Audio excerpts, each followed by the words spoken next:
Welcome, So Stephen, we're again. back. Hello. Yes, hi. How are you? Well, good to see you. Excited about today. Good to see you Welcome too. everybody again on the Jens and Steve Build an Online Course Show, episode 729. Yeah, not yet.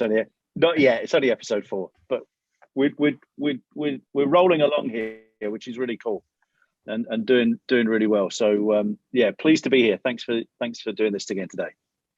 Yeah, looking forward. Today we go into acceleration and looking a little bit in a couple of like overarching topics. But before we do that, let's discuss a little bit what did you learn from last time?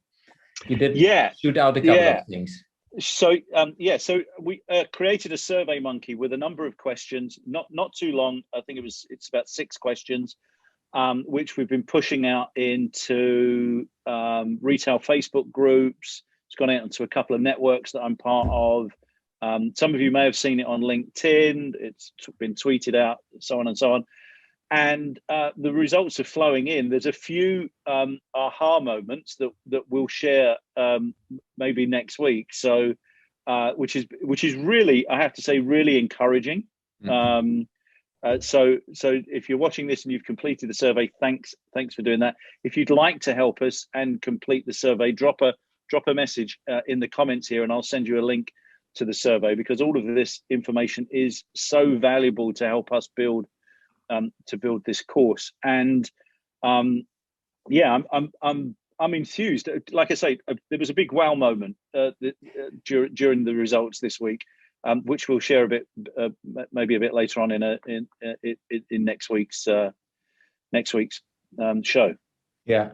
So what is quite interesting is normally working with large corporations, and it's also from your perspective, a lot of companies and a lot of people working in large companies, like we said in the other videos, they're used to just getting started. But now maybe you could reflect a little bit of, hey, I did this last week. We started, you basically shooted something out into the world and get now feedback, which for sure will turn the things, how you will do the program in a different way. And any learnings from that high level perspective which you were willing to share? Yeah, absolutely. I think some of the feedback actually was, I think who the course is going to be relevant for as well. Yeah. And it's interesting that a lot of the responses are coming in from Ecom brands rather than pure brick and mortar. Yeah. Which is really interesting. If you're in brick and mortar retail, we need your answers, by the way. You can't let the Ecom guys just dominate this survey. So that quite surprised me. And also the interest in more landlords as well. So and people have been reflecting on kind of level of expertise of people taking the course, which I really wasn't expecting. Yeah. As well. So that's been very, very encouraging indeed. Yeah, and it's quite interesting, because when we set out, you said, yeah, it's for like retailers who are already in the physical space. And yes, of course, you have had the online retailers in mind, but you see how quick these things can change. Maybe you have something that's applicable specifically for online retailers. We will see what the data will be showing us in the next couple of days. Absolutely. But you're right. I think I guess in the back of my head, I thought I would be talking to retailers with this course. Yeah. But like you say, the data right now is showing I'm talking to non-retail people. Yeah. Which makes the story and the message and the structure very, very different. Yeah. And that's why it's so important to really do a couple of tests where you have engagement with possible people who are using the course or using your product, whatever you're doing, and then go deeper into it. Mm-hmm. Absolutely. Awesome. Absolutely. Shall we dive into acceleration? Let's get on with it. Yeah, let's do it. Let's accelerate away. Let me share my screen. And no pun intended. So again, starting with high level, can you see it? Yeah, I can. Yes. So high level perspective, it's again, we have this four phases. We started with the deconstruct, which was the video number 2, I think. Then we did the rebuild, and then we did the experiment last week. So today we're basically taking and doing a little jump. Normally I would do way more into the into the experiment part, but we are just doing this high level now, and then we go deeper in the next week. So we go high level with the knowledge we have, basically, that we're building an online course into the accelerate phase. And there are a couple of things. So this accelerate phase is basically giving you the turn of how can you take the course when it is finished and accelerate the onboarding or the people who are using it, and as well how you can bring that to life in a better way, in a structured way. Let's say it like this. So there are three main areas. One is, how do you do this sustainably, that you basically build it up with a process that helps you to do that long term. Then of course there are different parts which are engaged from a change perspective, and then almost the most important things, like how do you tell the story, how do you engage others telling the stories, how do you activate them, and then a key point which we need to dive into as well, what is the right sales process, how do you use the sales process, diving into that in more details as well. And again, we do this today a little bit high level because we don't have hours and hours of time, but it gives you like the first snippets into that direction, and then we can take it more details in the next sessions. Okay. Let's start with change first. Doesn't really matter which one we start off, but so from a change perspective, and that's always going back to the customer, to who is involved, but what are the people topics, what are the process topics, and what are the tools that need to be changing for you being able to engage with them in different ways with the online course. So it's always focusing in on the online course. So from a people perspective, let's start with that. What are the things you see changing for them in the interaction? What you're planning to do going forward? Just explain that a bit more. I'm not really sure I understand. So what I'm after the full is, question. Yeah. Let's say you shoot out an online course in this case. Yeah. That means there's a new opportunity for them in taking the online course. So for the people who are doing that, they're changing a couple of things in how they're interacting with you, with your brand, with your company. Right. So what I want to do is capturing that, because that will help us to tell the story in the right way. The same on a process level. So what are the different processes that are changing? And then same perspective of tools. And I mean, we're taking only the online course, so it's of course a limited perspective. It's not your total business, but it's giving us input for the story. Okay. So I guess the way in which people are going to interact with me is going to be obviously, completely online in that respect. Either through some kind of squeeze page, either through watching videos, through attending courses where they can, or webinars that we're doing where, people can go and find the course. And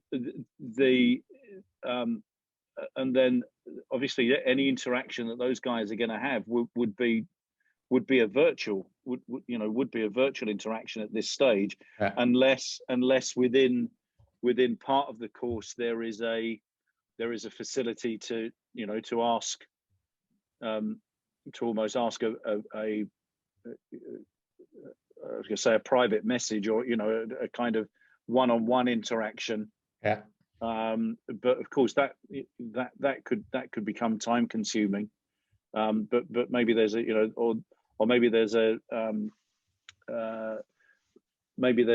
another resource that we need to consider, maybe an FAQ or something, where people can find the answer to some of the basic questions. Because my assumption about the course is that we rather than just people, I don't know, maybe doing a multiple choice or just clicking and reading and confirming their understanding, I'd like that there's there is an element of discovery in that, in terms of them thinking, just like we're doing this process, that you've really got to kind of, you know, dive into the knowledge about your business, but also think about the you know, the additional skills, or you know, drag out, as you've done with me, drag out some old knowledge that's relevant.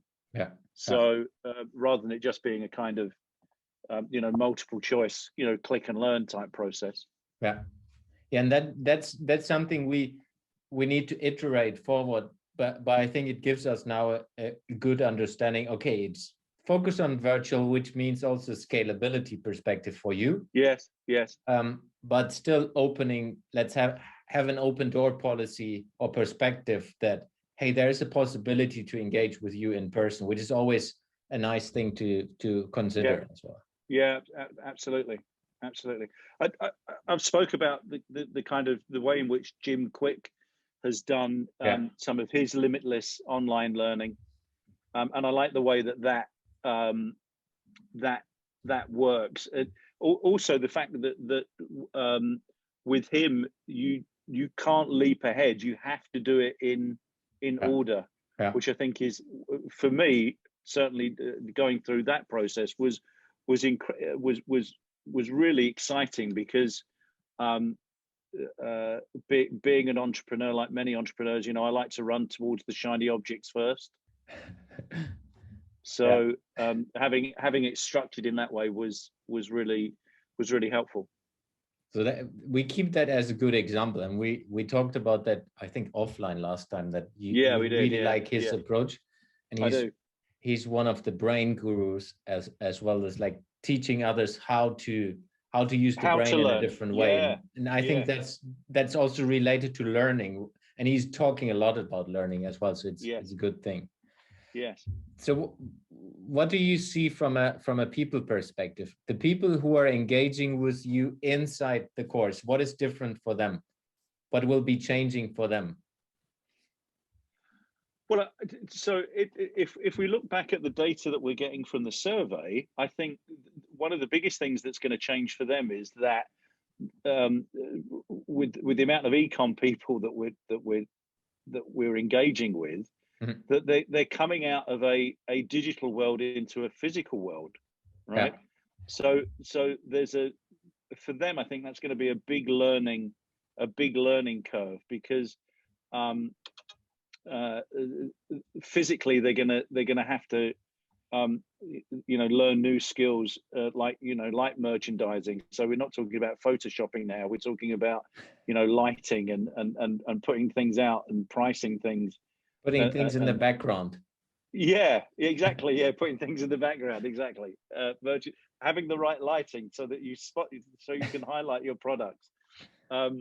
But so I think that's the biggest thing for them, is that the other thing that I think that they're going to be surprised about is sometimes the time it takes to get information back from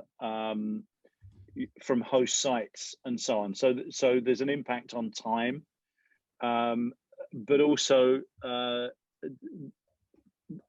the thing about doing a pop-up shop, be it, you know, on a mall or on an inline store, is there are lots of different moving parts with it. And so from a, you know, just from a work perspective, if you've got ecom people that are very much, you know, just sat all day, you know, clicking and pressing and stuff, that's it's going to be a real cultural shift. Yeah, a work culture difference as well, and then the whole learning of physically engaging with your consumer as to virtually engaging with your consumer, which is, you know, obviously very completely different. Yeah, love that. And that's super important, and you will see that later, because if we just take this as an example, if we tell a story to get people, let's say, into the sales funnel or into your room, you need to talk to them. Like, you need to talk to your people who are potential clients, who are potential customers, in the way that it's resonating to them. And you already see now, if we just take this example, you need to talk to the Ecom people differently than you need to talk to people who are coming out of retail, physical. Yeah, retail. absolutely. Yeah, very much so. Yeah, very much so. Good. Processes. What are different processes that are changing? Different engagement perspectives. Yeah, so the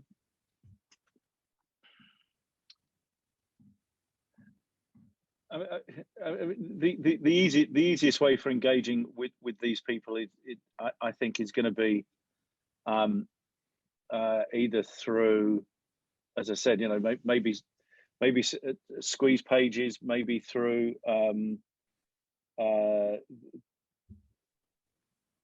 ads on Facebook or articles on LinkedIn. Certainly maybe some ambassadors, influencers. We've been doing a lot of work over the last 3 or 4 weeks. We had this pop-up summit at the weekend and so on. So maybe taking some of that, some of those kind of learnings that we've had from that. The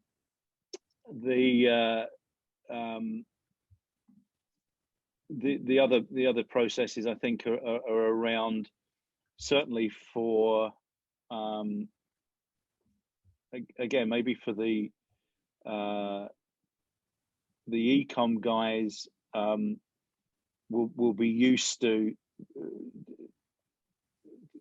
doing stuff online, so promoting what they're doing and I guess engaging in that way, whereas physical retailers are by nature busy during the normal work. It's not like they can sit in, maybe for them the process or the learning is either going to be something that the business tasks them with, in which case they can do it during working hours, I would guess, or they're going to be doing it in the evenings or first thing in the morning or weekends.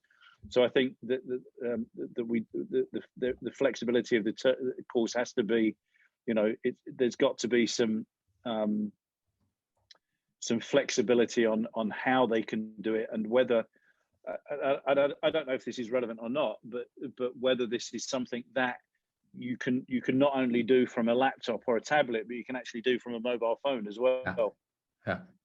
In fact, using that, using the device usage. I mean, there's a part of the course that I've had in my mind for a while that you'd like people to actually seek out pop-ups that they enjoy and photograph them, and then explain why they like them and where that sits in what they've learned or what they would do to improve it. It engages as well as teaches.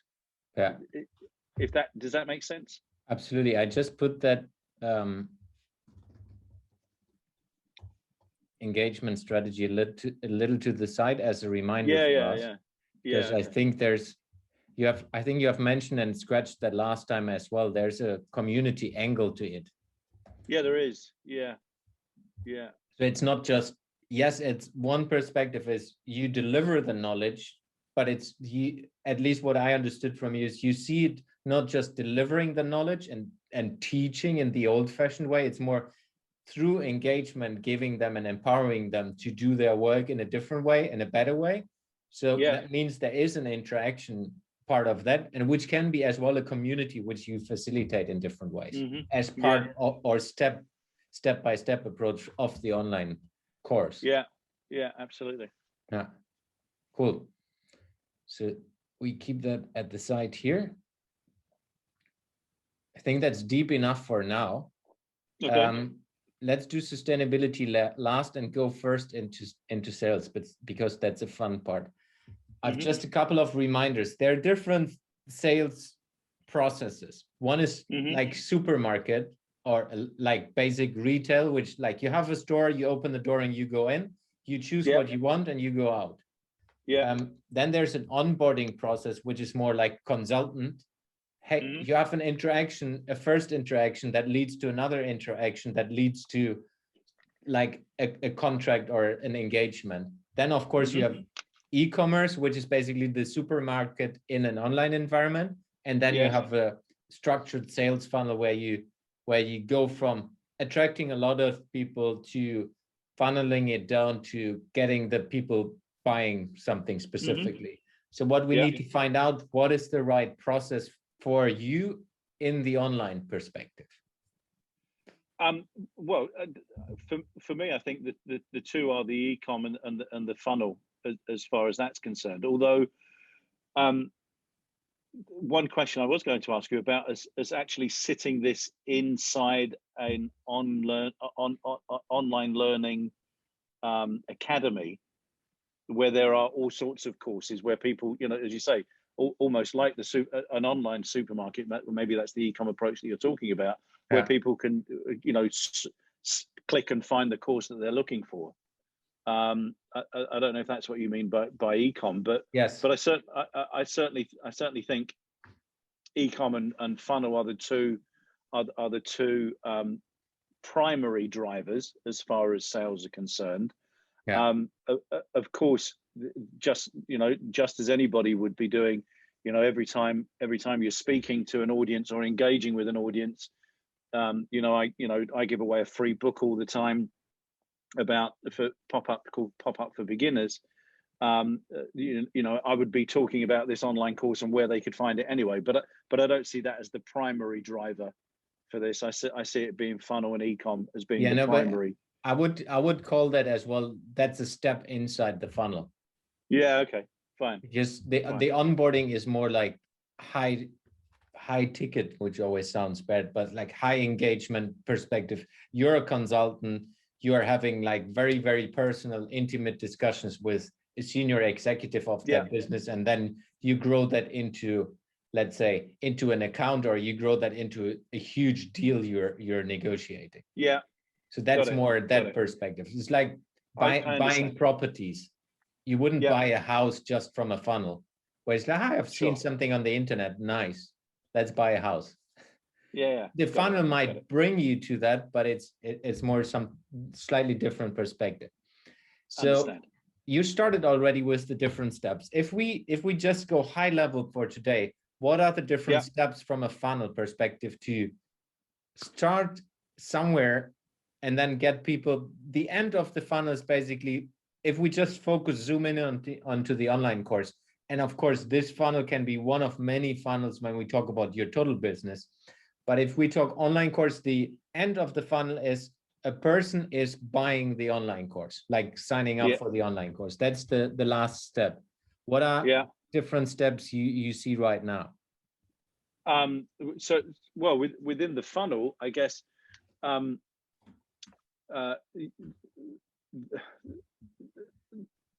so promoting it through webinars, and then, you know, all of kind of all of the communication that I send out. So maybe it's, you know, also it's banners on the bottom of emails, through running an ad campaign on Instagram or Facebook. Maybe it's through again, you know, just personal engagement with through the groups and networks that I'm involved in. So, you know, social media posts around where they can find it. Maybe doing a virtual launch of the course. You know, it's interesting. I'm seeing a lot of that happening right now. Virtual launches of books, you know, kind of all that virtual book signings even. But what I've been encouraged with, certainly in the you know, over the last kind of 6 months, is the amount of online engagement that people are now happy to do, just because that's the way the world's driven. So, you know, maybe that's doing some Instagram lives just to talk about it and launch it. As I said, you know, maybe it's some small ad campaigns with you know, targeted towards retailers or ecom people, and again, just being very, very selective online campaign to Ecom. Maybe it's a far more personal approach to brick and mortar retailers. So that they would be where I would drive them down the funnel. Certainly. Yeah. So that's basically where you open up the funnel. It's like, hey, there's something. That's the link to it, and then you click it, and then you kind of start in a landing page perspective. Yeah. I guess at least. Yeah. So you get them into a landing page where you basically, you need to tell them the story. You need to tell them why they should be joining, what is in it for them, and all these kind of things. Mm-hmm. Yeah, and then in the best case, they would be signing up already. Yeah. Of course, that's way more complicated than it looks right now. No, absolutely. But that's basically where we need to dive into. From that's a perspective where you say you engage with them in different media in different perspectives, and you basically, let's say, to make it easy, you give them the link and they click the link and land on your landing page, where you can either land with like let's say warm, where you have warmed them up that they understand what it is about, or you can bring people who are cold, who don't understand of what's going on. So that's a bit what we need to find out. How do we build up the landing page, and how does that correspond with the messages you shoot out, or you selectively bring people into the landing page, because it will be, again, different from every story perspective. So there can be a funnel and a landing page specifically for the ones who are coming from an e-com business, and there can be a funnel and landing page specifically for them who are coming from the brick and mortar, because the message will be different. The messages are different. Totally. Yeah, absolutely. And that's a bit what we need to prototype again going forward, to find what is the right messages. How do we build that up in a way that it resonates? Because you always need to personalize these things. Like, that's how it works in retail.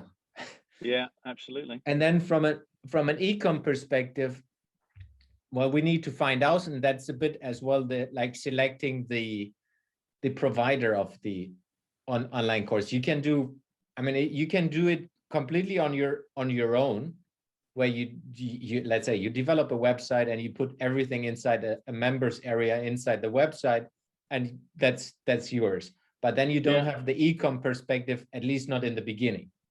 So it's not like a teaching platform where a lot of online courses on a lot of different businesses are. So that's a bit what we need to find out.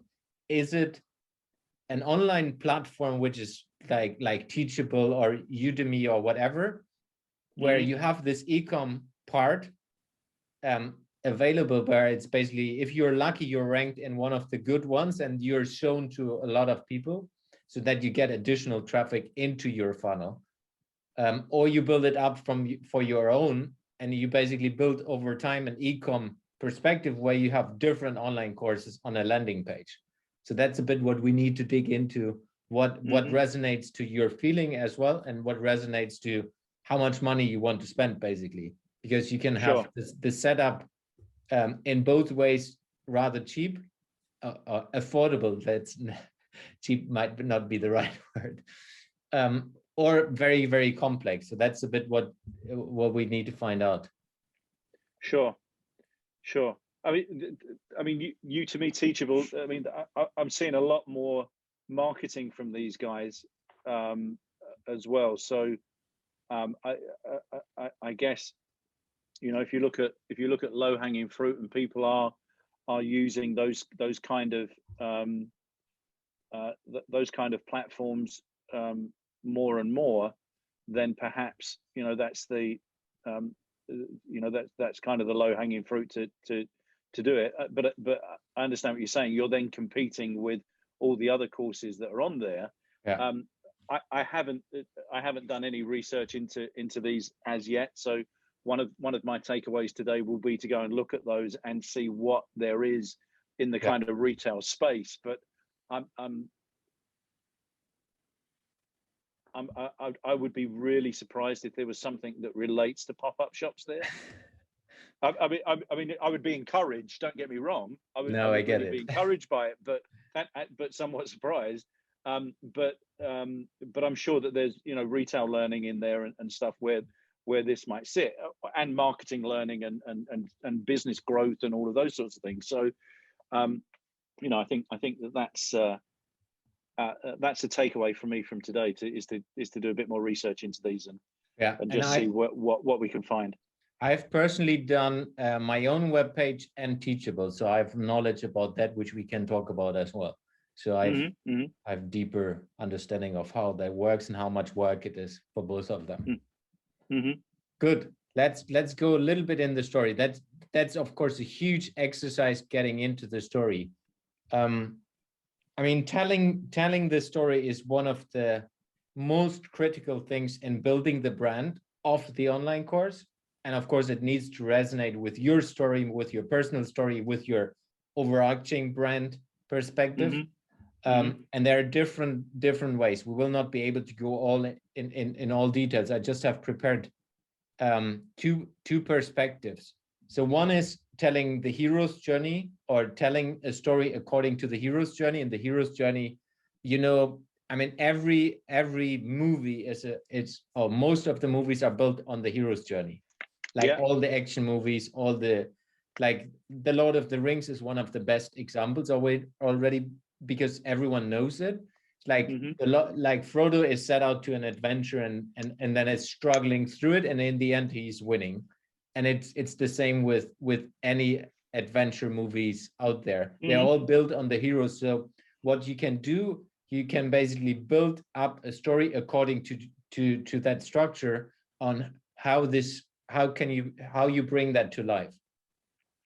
Then there's another which is they're working together, which is a more, let's say, scientific perspective, but it's super basic as well, where you go into what is the emotional or imaginative impact of the story, so that you look into, okay, how do you want to touch them personally, and with that personal story of the argument, you back that then up with the credibility, the trustworthiness, the style, the tone of voice you're using, and then you give them facts, because everyone is triggered by different perspectives, where you give them, this is the reason behind it, these are the arguments why you should do it, and these are the data. And you could have one example of that is, for example, a testimonial. Like someone is writing you a testimonial, you publish that on the website. If you want to create the emotional effect of that, you take a video of them giving the testimonial, and you have the emotion part in it, because it's hard to get the emotion across from a written statement. So these are the things we can work with, how we bring the story to life and how that works from the wider context as well. Again, like we said, specifically for the audience. And it like, if we take Ecom, there will be different reasons, different arguments, different facts that make it for them credible and so on. So that's a bit that perspective. And I know it's very high level right now, but it's too early right now to go into that, to build it up, because we haven't decided what it's going to be. We need to have the outline of the course ready to be able to tell the story in different ways, and learn as well what's out there right now from the gathering of the topics. And then a key point, what a lot of companies forget, is how do you activate others to tell the story? It's nice that you can tell the story, but you need to make it so simple that if someone is finishing your online course, they need to be able to go out there and shout it from the rooftops if they like it. So here's an interesting thing that you should say that, because one of the things that I've been working on for a few months now, and actually finished the keynote for it yesterday, is something that I'm calling the Hollywood effect. Right, which is basically building your pop-up shop in the same way that you make a blockbuster movie. Yeah, awesome. Right, and all the steps in between. And one of the key things within that is that, having seen the movie, i.e. been to your pop-up, everybody goes away and tells everybody about it, so they come back. Exactly. And that's exactly what we're talking about here, isn't it? Yeah. So that's actually the Hollywood effect I see as being an additional online learning course, by the way. Already when I was doing the keynote about it, I was writing it with that in mind. So That's awesome. Yeah. It's exactly that. It's like the referral engine you build up needs to be so strong and as well so easy. And there, like, super basic example is you finish the course and you can share the celebration that you have finished that online. There's a button which share it on Facebook. I mean, as simple as that. Yeah. And then people, let's say I did the online course, I share it and on LinkedIn. Hey, I just finished the pop-up, or however we called it, online course. It was awesome. I learned a lot and so on. So that's already like a testimonial for others to say, oh, he did this online course. Let's check it out. Yeah, absolutely. As simple as this small things, building it into the whole system. Got it. Yeah, now it's a little bit, it's super easy. It's like to get the circle, what we need to do is basically planning. Then you do it. Then you basically look at it and then you adjust it and then you repeat. Adjust it again. Yeah. So it's nothing special. It's just what I see is if you don't do that, you just go through, like if we take the 4 phases we went through right now, that's a living thing. You need to go through them over and over again because you always validate it. And you fine tune it over time. And I still use them for my own businesses almost every week, where I say, oh, there's a new idea. How does that play into the wider context? Which then always gives me a perspective of, is it resonating? Is it not? Do I speak to the right customer or do I not? And it's super important just to have it. Maybe that's the German thing again. It's like a structure behind that, to do that in a structured way, because then you base decisions on numbers and base decisions on proper learning. It's not on gut feeling. Yes, absolutely. And that's part of that. So yeah, as a friend of mine says often, hope is not a strategy.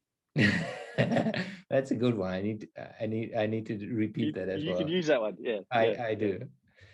So from a planning perspective, if we just use that today's one thing you said already, what you need to do is checking out platforms. Yeah. And I think what you need to do for yourself is looking, what are the different things that need to happen for you to be able to get quicker to the online course. It's like, absolutely. Checking out the platform, finishing the research phase, understanding what people are saying, connecting to them, and so on, and then really building that up over time to drive that home. Yeah, absolutely. And that's the high level perspective of today. There we go. Fabulous. Just stop sharing. Great stuff. So listen, and thank you for that.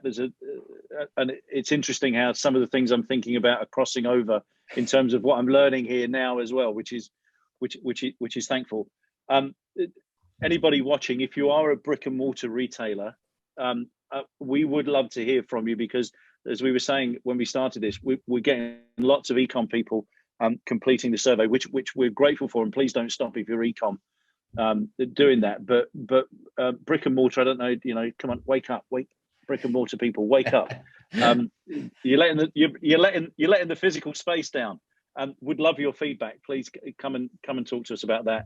DM us, put a comment in the LinkedIn here, and we'll send you the link to the survey. It takes like 5 minutes, less than 5 minutes to complete. But the information is so valuable to us. We would certainly be most grateful if you could do that for us. Thank you. Yeah, and we will share it as well in the next videos, where it's basically where we take that apart and then play back, and then you can see how we take that and into the online course, where it's basically this learning we will take into the online course and see how we build that up. Yeah, superb. Thank you for today. Really interesting journey. We're getting there. It takes always a little time to get it done, but I'm confident, at least with the base we have now already, I think it can go fairly quickly to have at least a prototype out there, Yeah, which me gives too. you more data and then finding out what resonates more. Absolutely, Cool. absolutely. Okay, so till next time, everybody. Thanks for watching. Jens, as always, thank you for your guidance and insight. Thanks for pulling out the knowledge from me, and we'll see you again next week. Yes. Thanks, and see Thanks, you again everybody. next week. Cheerio. Bye bye.